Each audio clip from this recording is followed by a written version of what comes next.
You really hurt me. You told people that you broke me, and maybe you did,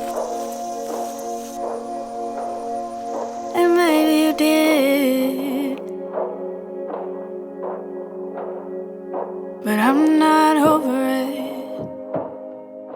So today's video is one that I think just about everyone on YouTube has made by this point. Today is a highly requested video talking about my switch from Canon to Panasonic as my primary camera system. Why I switched from Canon/Nikon, in my case Nikon, to a Micro Four Thirds camera setup, in my case Panasonic. So there are a few features that I want to talk about, and then there's one big change that I want to make the foundation of this video. You said you made a mistake.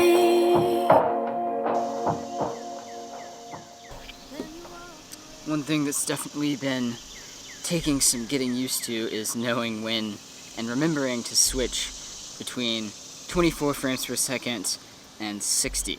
Speaking of 60 frames per second, let's quickly go over a few of the things, the new features that I have with this camera that I didn't have with the one I was using before.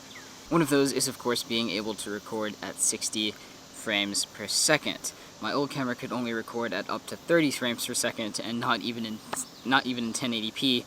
You had to go down to 720 to record that. So this one can record 60 frames per second in full HD, which is great because I can record the weird little handheld camera movements that I do, record those in 60 frames, slow them down, and have a smoother camera motion. Another feature I really like is the time-lapse feature. On my old camera, to shoot a good time-lapse over a course of a few hours, I would have to set up the camera and use an interval timer and take a picture at certain intervals, and then take several gigabytes worth of JPEG photos and string those all together, export it into a time-lapse.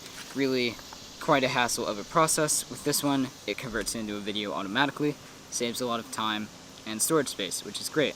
I'm also a big fan of the form factor. It's obviously really small. It weighs about half of what my previous camera did. This also includes a sharper lens than the Nikon lens I was using before. I'm also a big fan of the electronic viewfinder for shooting in sunlight, shooting video in sunlight since it's mirrorless, and also the rotating LCD because I can see myself in the screen when I couldn't before and had to kind of guess on focus. Finally, just better low light capability is great, not having noise in the shadows in the background while I would have before, and having functional autofocus is nice. Even though I'm still a manual focus guy, I prefer to use manual settings, manual focus, manual everything.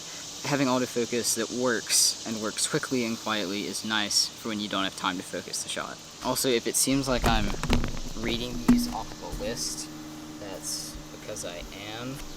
I wrote down a little list just because I felt like I would definitely forget something.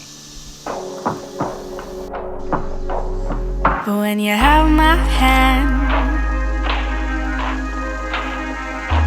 under the vintage sun, I knew it wouldn't last. I knew it'd come undone.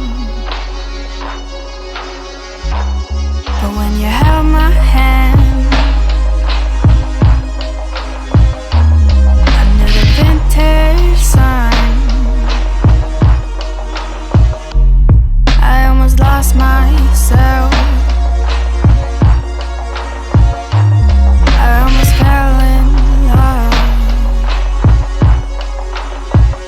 But now that this is over,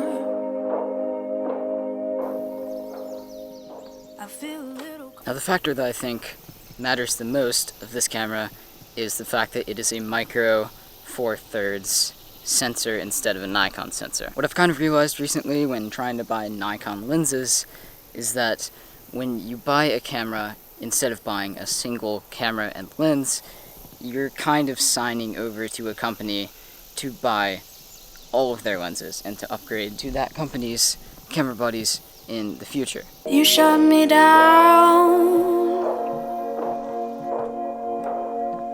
You shut me down. But this is all just irrelevant.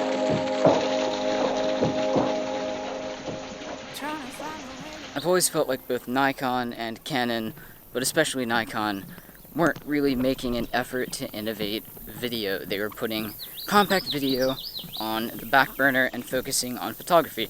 That doesn't make them bad brands, it just means that video isn't their primary focus. Meanwhile, Micro Four Thirds brands like Sony and Panasonic were making video their main focus. Now, another advantage of Micro Four Thirds cameras is that there are a bunch of different companies making lenses for that sensor mount. So, when I want to upgrade lenses in the future, for example, investing in a lens that's wider than this one, this is just a 14-42, I want to move down to something more like a 6-8. That lens, or even a telephoto lens, I'll have more options and cheaper options than I did with Nikon lenses. Remember this, 'cause even though it hurts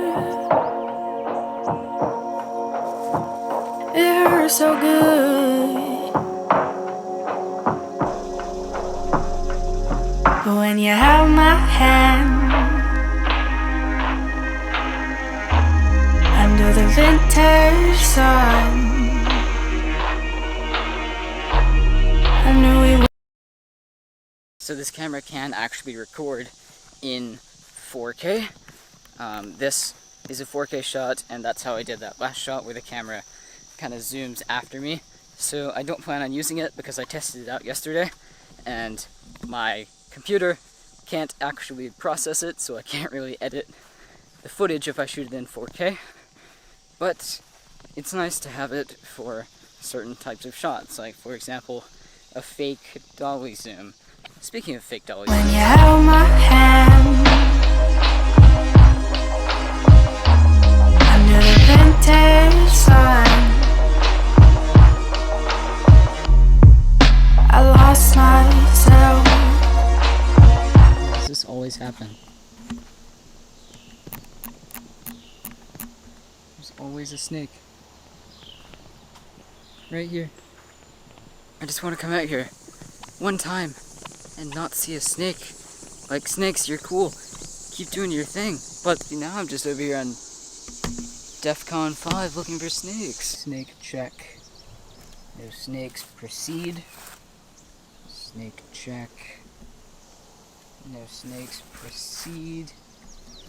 Snake check, no snakes, proceed. And it wouldn't be a true vlog if I didn't acknowledge which turtle is still missing. Now in this video, I would also like to plug something, and that is the Young Vloggers Roundtable. If you're not familiar with the Young Vlogger Roundtable, that is a live stream collaboration between 4 awesome creators. That is Atua Moy, Ryan Eschel, Luther Clayton, aka the Young Filmmaker, and Oliver Clive / Oliver the Joy Boy. It's a great educational resource for filmmakers and just artists, content creators in general, and it's run by 4 amazing humans. So I definitely recommend you go give that a look, and I will link it in the description.